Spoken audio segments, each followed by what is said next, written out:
Hello and welcome to the Southeast Iowa Union News Break. I'm your host, Nick Steffens. We have some breaking news overnight. The state of Iowa filed charges against Washington Mayor Jaron Rosene Tuesday afternoon, accusing him of third-degree sexual abuse, according to court documents. A criminal complaint filed in the case January 24th said the incident took place between Rosene and a 27-year-old active service member, referred to in the record as AB, at Rosene's bar, JP's 207, the night of January 7th and the early mornings of January 8th.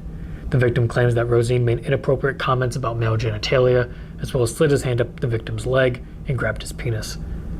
The report said AB did not consent to the contact and that Rosene told investigators in a January 12th interview they had been at JP's at the night of the incident and admitted to behaving flirtatiously with the individual matching the physical description of AB. However, Rosene neither admitted nor denied inappropriately touching AB, but rather stated due to his own level of intoxication, could not recall. According to the affidavit, security camera footage from the bar around 1:40 a.m. on January 8th appears to show an individual believed to be Rosene near an individual believed to be AB. A news release from the Iowa Department of Public Safety said Rosene turned himself into Washington County law enforcement authorities on January 24th. Rosene's bail was set at $10,000 cash only, according to court documents. The charge is a Class C felony. During a special meeting Monday night, the Mount Pleasant Community School Board approved two changes requests for the high school gymnasium ductwork.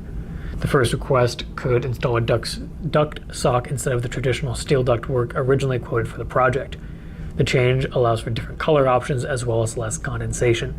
According to Superintendent Hendrickson, the duct sock decreases the project cost by $24,000 from the original project bid. Hendrickson also recommended approving a second change request for the project that would add an additional circuit for the chiller water box so it does not freeze up when not in service. The second change request adds $2,500 to costs. Upon the recommendation of Hendrickson, the board approved both changes. Funds for this project come from the Elementary and Secondary Schools Emergency Relief Fund, which came from the CARES Act. Washington Public Library representatives told the Washington City Council last week they plan to add a creative space in the building's lower level. The renovation's design phase comes with a $69,500 price tag, with the institution plans to cover with the money from the library gift fund, according to a memo shared with council members. That fund is distinct from the Public Library Foundation, which Library Director Carrie Ann Siegfried said would likely be tapped for the construction costs down the line.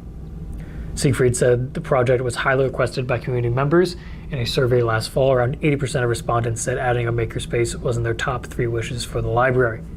Specifics for the creative area are not yet spelled out, but Siegfried said it could facilitate any number of crafts from 3D printers to sewing machines to laser cutters to saws to welding equipment. The room would take up around 3,000 square feet of the library basement's east wing, an unfinished room currently used for supply storage and divided by a sheet of drywall. Behind an emergency exit door, the renovations are not expected to impact the nearby genealogy room. The library tentatively hopes to open its planned makerspace to the public in 12 to 18 months, according to Siegfried, who said she was already excited about it. We're going to take a brief break, and when we come back, we'll take a look at the weather and sports. Since 1905, Kelowna Cooperative Technology Company has helped our community stay connected with the latest advancements in clear, dependable telecommunications services. KCTC provides rural Iowans with access to high-speed fiber internet, as well as phone, television, computer repair, and cybersecurity solutions. We're also proud supporters of local organizations and area schools within the community. KCTC, keeping Kelowna connected. At the Capper Auto Group, we put our customers' needs first and understand that everyone is as different as the vehicle they select. We offer new Ford, Chevrolet, Buick, GMC, Jeep, Chrysler, Dodge, and Ram vehicles in a friendly environment that puts you in the driver's seat.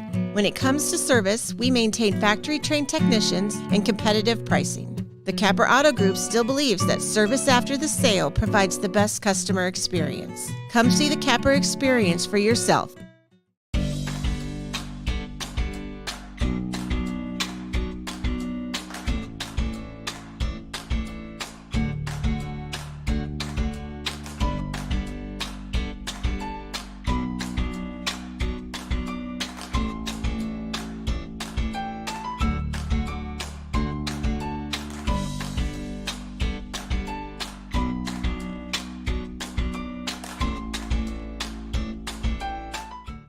Hospice isn't a place, it's a type of care that focuses on living. Servicing a 7-county area, the Hospice of Washington County staff of nurses, social work, hospice aides, spiritual and grief support, volunteers, music and massage therapists are able to provide free end-of-life care where the patient lives. We write wills, give consent for organ donation, but rarely is there a plan for what we would want the final phase of our lives. At Hospice of Washington County, we encourage our patients to be in charge of their healthcare decisions while maintaining quality of life. Welcome back to Newsbreak. I'm your host, Nick Steffens. We have your 5-day forecast coming up. First, obituaries. Stephen Mark Fordham of Washington passed away on January 23rd at the age of 67. Services are pending at the Jones and Eaton Funeral Home. Dorothy E. Beaucamp of Winfield passed away on January 23rd at the age of 105. Funeral services will be at 1 p.m. January 27th at the Snyder and Hollenbaugh Funeral Home. Mary T. Sayer of Westchester passed away on January 22nd at the age of 82. Mass of the Resurrection will be held at 10:30 a.m. January 28th at St. James Catholic Church. Jones and Eaton Funeral Home is in charge of the arrangements. John Lindsay Roush of Fairfield passed away on January 23rd at the age of 57. A private celebration of life will be held at a later date. Banner Funeral Home is in charge of the arrangements. Mary Louise Cowgill of Marion passed away on January 22nd at the age of 96. Funeral services will begin at 11 a.m. January 26th at the Prairie View Church in Ollie, Iowa. Cranston Family Funeral Home is in charge of the arrangements. Dorothy Hinkle Sams of Mediapolis passed away on January 23rd at the age of 96. Funeral services will be at 11 a.m. January 26th at Elliott Chapel in New London. Those obituaries, it is now time for the weather. We started the day off with a couple inches of snow, and the high for today is 31. Tomorrow will remain cloudy in the morning, but the sun will be out in the afternoon. Temperatures will drop to just 24 degrees. There's a 45% chance of snow showers Friday morning, but the high is 39 degrees later in the day. There's a 65% chance of snow on Saturday with a high of 23. Finally on Sunday, we'll get a break from the snow, but temperatures will drop to a high of just 12 and a low of 1. We're going to take another quick break, and when we come back, we'll take a look at sports. Federation Bank is a locally owned bank providing award-winning customer service. We believe that we are more than just a federation of banks, but a federation of communities, serving Brighton, Richland, Wellman, and Washington, Iowa. Federation Bank's highly skilled staff is here to make sure you are able to accomplish your personal and professional goals, whatever they may be.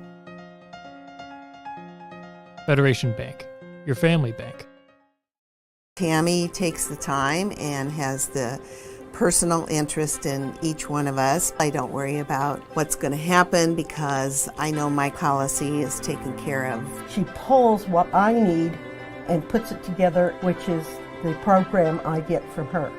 Every year she calls around September or so and says, there's changes again, and I'm going to do the best thing for you. It's been perfect. She does a great job.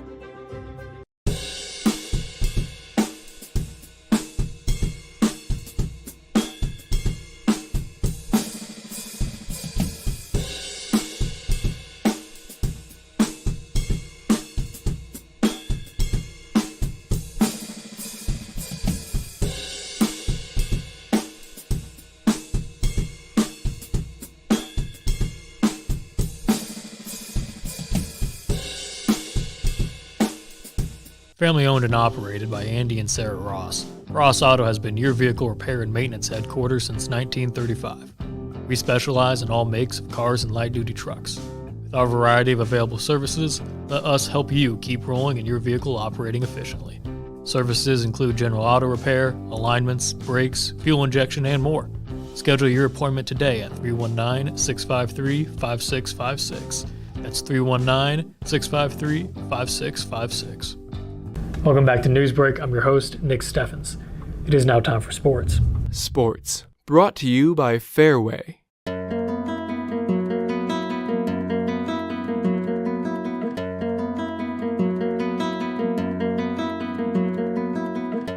It was the battle of the MPs on Monday night in Wellman as the Mid-Prairie girls basketball team welcomed Mount Pleasant in a non-conference clash. The battle went to the hometown Golden Hawks, who completed a comeback victory, beating the Panthers 61-51. Pennington and Landry Pasha each scored 15 points on the night. Jones had 13, and Griner finished with 9. Mount Pleasant was led by Laprieto, who had 29 points in the loss. Tristan Scholl finished with 9. Haley Parrott had 7 points. all in the first half, and Alex Scott finished with 6. The Panthers were playing their first game without starter Andy Scott, who went down with an injury last weekend. Mid-Prairie moved to 11-5 with the win. Mount Pleasant is now 9-8. That is the news for Southeast Iowa. I've been your host, Nick Steffens. This has been your news break, and I will see you next.